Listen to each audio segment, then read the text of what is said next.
Once more into Home Designer Pro 2019. I'm going to turn the snap grid off.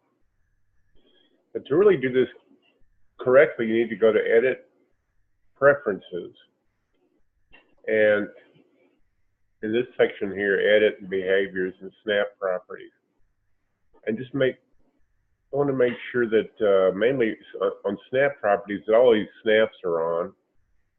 They're useful for doing just about anything. They're on. Okay. Now I'm going to go over here to the Line Tools and select the arrow and left click and drag and create an arrow. Now, you can open the dialog box on an arrow and change the arrowhead type. There's several selections there. I generally favor this one. Then I'm going to click on the line and use the break line tool. Left click on that.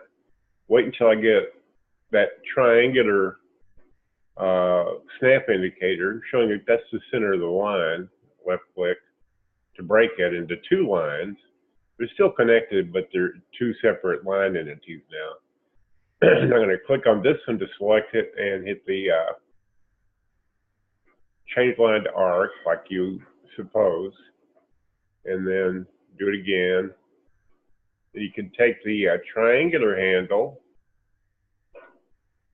See, there's a triangular handle. When you see, here's the triangular handle for this one. And I never use this kind of arrow, but if you want to, then that's how you would do it in Home Designer Pro or in Chief Architect Premiere. Exactly the same.